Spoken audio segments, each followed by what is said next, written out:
I'd like to start by thanking the organizers for the invitation to speak here, and still more for organizing and curating an extraordinarily rich collection of talks, films, and interventions. Thank you. In the 21st century, the Holocaust has become central to the ways in which British people are asked and encouraged to think about the past. This applies both to public history and to formal education. Holocaust Memorial Day is observed all over the country in communities, schools, and universities.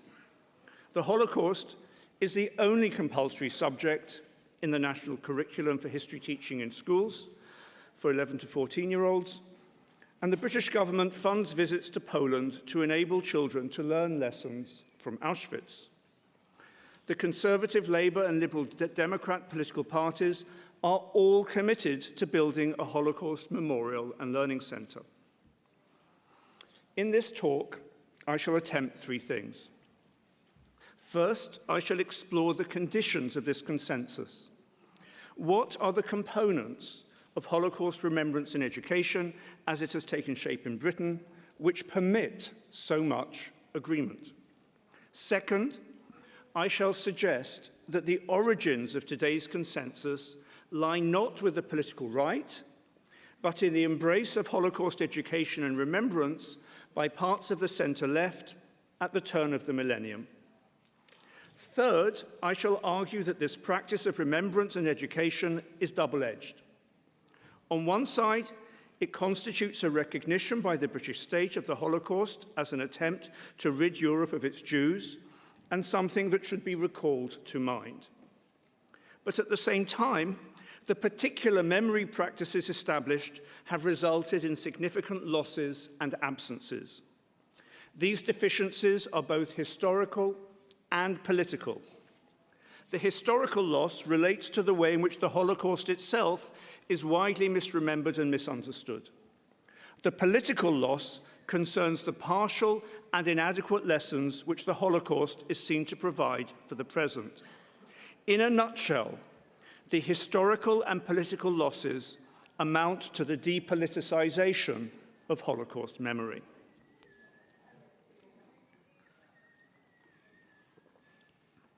In London, in 2014, the Prime Minister, David Cameron, established a Holocaust Commission to ensure, quote, that the memory and the lessons of the Holocaust are never forgotten and that the legacy of the survivors lives on for generation after generation. Since becoming Conservative leader, Cameron had wooed the Jewish community, pledging himself to combat anti-Semitism, to support Israel, and praising Jews in the UK as a model minority. His attention was rewarded in the general election of 2015, when the Jewish community for the first time split decisively in favour of the Conservative Party. Nevertheless, although the Commission further cemented the strong relationship between the Conservative Party and the majority of Jewish voters, the Commission's work drew on cross-party support and included prominent members of the Labour and Liberal Democrat parties. Following the recommendations delivered by Cameron's Holocaust Commission, in 2019, another Conservative Party Prime Minister, Theresa May, announced the plan to create a new National Holocaust Memorial and Learning Centre in Victoria Tower Gardens, that is to say, next to the Houses of Parliament and Westminster Abbey. The initiative is supported by the Conservative, Labour and Liberal Democrat political parties. It was endorsed personally by former Labour Prime Ministers Tony Blair and Gordon Brown. The government has promised £75 million of public money to provide the greater part of the construction costs for the project, and it has promised to give the public free access. This latter point has a symbolic as well as a financial significance. As the government minister responsible pointed out, free access places the projected memorial on the same footing as other monuments and museums of national importance. The report produced in 2015 not only delivered a set of recommendations, it also set out the predominant rationale and purpose of Holocaust commemoration and education in the UK. And in doing so, it expressed the principles which underpin today's consensus. First, the report states that in educating young people about the Holocaust, Britain reaffirms its commitment to stand up against prejudice and hatred in all its forms. The prize to be won, we are told, will be empathetic citizens with tolerance for the beliefs and cultures of others. It becomes clear from the report the focus of education and remembrance will be on hatred and prejudice, qualities which adhere to individuals. In short, the focus of attention is on the citizenry, not on the state. This applies to the Holocaust itself as well, which explicitly is seen as an expression of unreason and prejudice, and not of policy and institutional practice. And so it applies to the Holocaust and to the lessons to be drawn from it in the present. Secondly, the report instates the Holocaust as a moment to evoke patriotism. Patriotism as a set of liberal values. The report tells us, I quote, "Ensuring that the memory and the lessons of the Holocaust are never forgotten lies at the heart of Britain's values as a nation." Whereas in Germany, famously, the Alternative for Germany complained, or a politician in that party complained, that Germany is the only nation that planted a monument of shame in its heart, the memorial for the murder of the Jews. In Britain, one of Cameron's most prominent and active commissioners insisted that the planned memorial was for the Jews, but not only for the Jews. It was for everybody, for the whole country. And indeed, on one occasion, this person said to me personally, "Don't you think this should really be a moment of national celebration?" So we did well. We didn't kill 6 million Jews. So far, I have tried to outline the consensus which exists in the UK on Holocaust education and remembrance, and to point to its foundations in ideas about individual responsibility and patriotism. We should not take this current state of affairs for granted. The universal meaning of the Holocaust and its significance for British history have not always been perceived as self-evident. These positions had to be constructed. And we can illustrate this point by bringing into view the status of Holocaust memorialization in the UK 40 years ago. Then, in the early 1980s, the Board of Deputies of British Jews, the leading communal body, asked the Conservative government led by Margaret Thatcher for permission to erect a memorial close to the Houses of Parliament. The request provoked opposition. The strongest objections of all came from the Foreign Secretary, Lord Carrington. He saw no reason why Crown land in London should be used for a memorial to events which did not take place on British territory or involve a large part of the British population. He was also concerned that a memorial would be offensive to the Federal Republic of Germany. In other words, this was not part of the national story. It had no universal meaning, and the Holocaust should not be allowed to disrupt relations with a valued ally. In the end, the government provided a secluded site in Hyde Park for a memorial. The cost remained in 4 figures. It was not covered by the state, but by private donations. And the site itself was framed as a memorial to the 11 million victims of the Nazi Holocaust, not to the 6 million Jews. So in the 4 decades since 1980, the practice of Holocaust memory in British culture has undergone a huge change. This change in the status of Holocaust in public memory and education was forged not by the political right, but by parts of the left. More precisely, it was forged by two different parts of the left. The first steps were taken by parts of civil society engaged in the struggle against racism and fascism. It emerged in the context and aftermath of campaigning against the anti-immigrant far-right political party, the National Front, and in the context of protest against Thatcher's Conservative government, which was seen to be pandering to the racist right.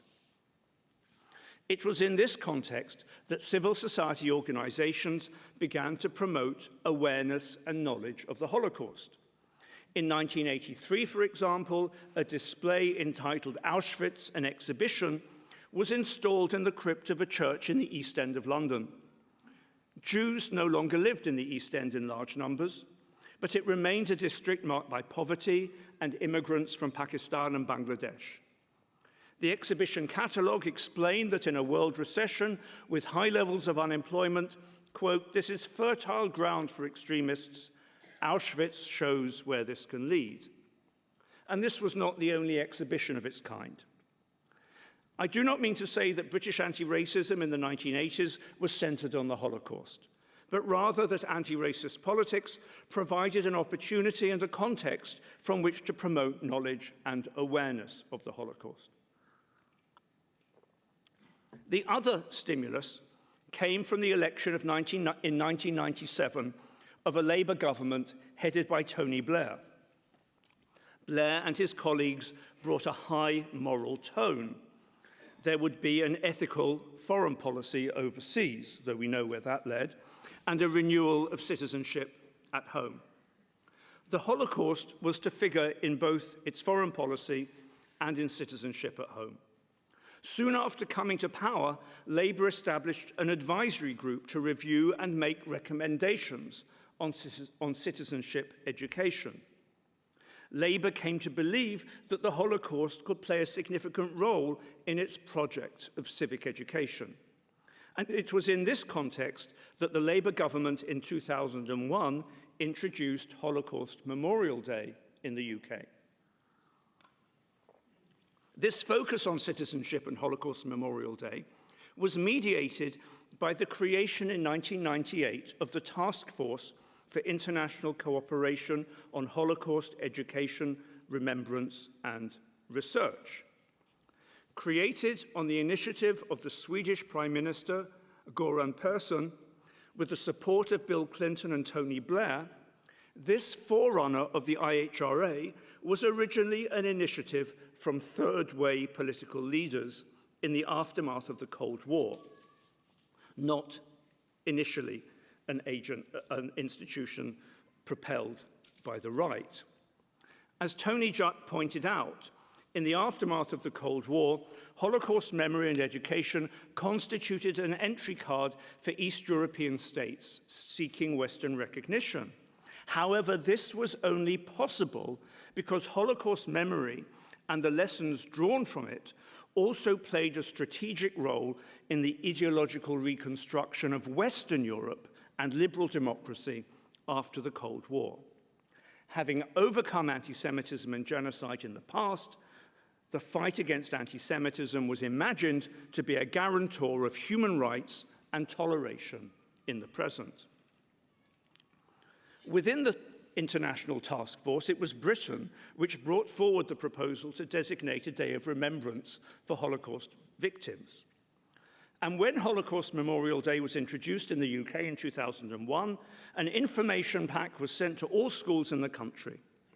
The aim of the day, the pack explained, was not only to, I quote, raise awareness and understanding of the Holocaust, but also, again I quote, to highlight the values of a tolerant and diverse society and the responsibility of all citizens. Similarly, announcing the day, Blair stated it would provide a defense against those who would destroy a just, tolerant, and multiracial Britain. This exclusive emphasis on values and individual responsibility had purpose and plausibility in the context of racism in the UK and publicity given to Holocaust denial by David Irving when he sued Deborah Lipstadt for libel. Moreover, the Stockholm International Forum, convened in 2000 by the International Task Force, coincided with the proposal of the Austrian Chancellor to enter a coalition with Gerd Haider's Freedom Party.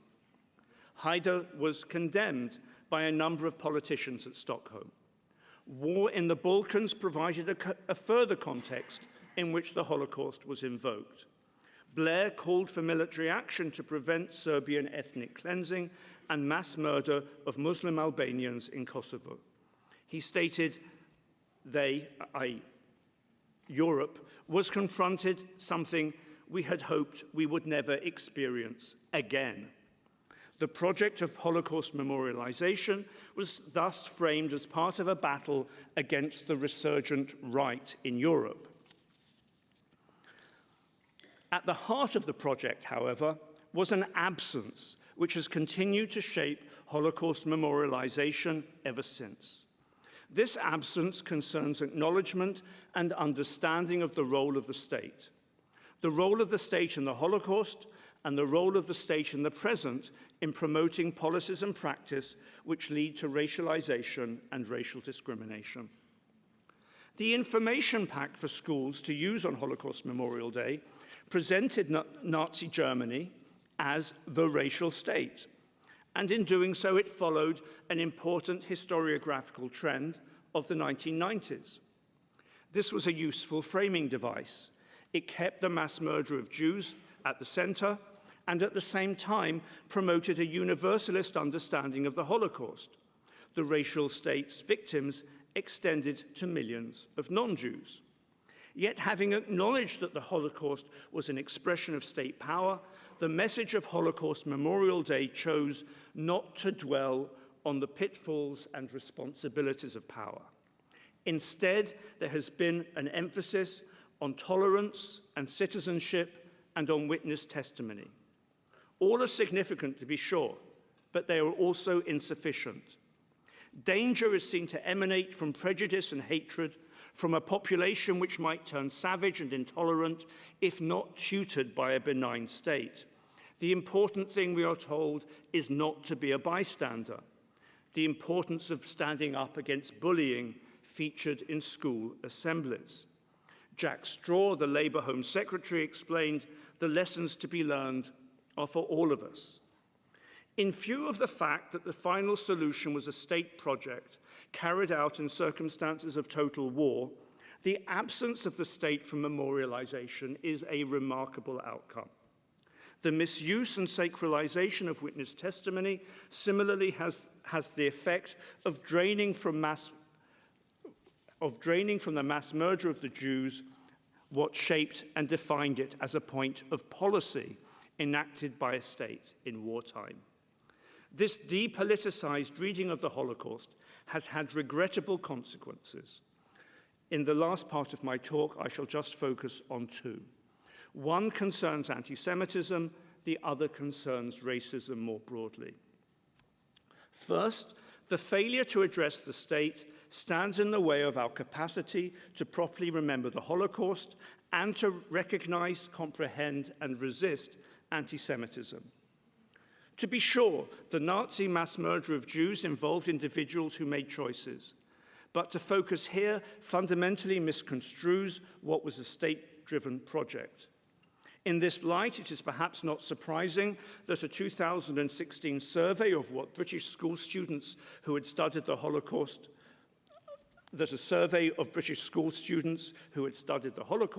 found great chasms in their knowledge and understanding. Moreover, the rhetoric of memorialization at present promotes the mistaken view that the Holocaust is the encapsulation of anti-Semitism, past, present, and future. It suggests that anti-Semitism is always murderous and is an existential threat to Jews, or potentially so. And we've heard some of the consequences of that discourse in relation to Israel earlier today.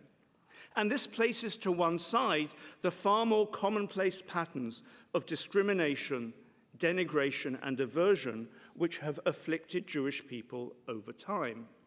In this way, and in the present, In this way, Holocaust education can backfire. Holocaust memory and education can backfire, leading to a failure of people to recognize anti-Semitism when it does not appear in genocidal form. And I think we heard some of that earlier this afternoon from Rachel. The persistence of anti-Semitism in Europe presents a challenge, but it helps us neither understand nor confront it when we are told by the Prime Minister's Holocaust Commission that, I quote, "the failure to learn the lessons of the Holocaust can be seen in the increase in the number of anti-Semitic incidents in the UK." The number of anti-Semitic incidents in the UK is highly regrettable, but their connection with the Holocaust seems tenuous at best. Lastly, the absence of the state from our understanding of anti-Semitism contributes to the conflation of anti-Semitism with anti-Zionism and criticism of Israel. It lends support to the conflation between anti-Semitism in its original meaning as an obstacle to Jews exercising equal rights as minority citizens, and anti-Semitism as increasingly it is presented or mispresented today as opposition to a state project in the Middle East where Jews sit in the majority and in which the Jewish state tramples on the rights of Palestinians. The failure to address the state not only hobbles the capacity of these educational and remembrance practices to comprehend the Jewish past and present, it also severs important ways of connecting the history of the Holocaust to racism in the present. We might ask why it is that the Holocaust has become a point of consensus in the UK in the context of the culture wars which repeatedly erupt in public debate.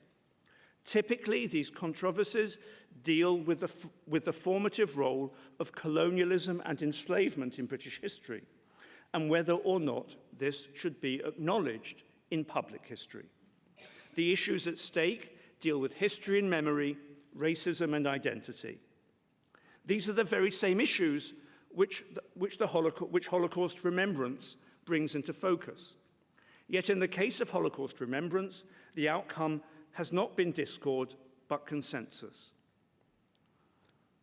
This is in part because Britain was not directly implicated in the Holocaust. But equally important is that the Holocaust has been depoliticized.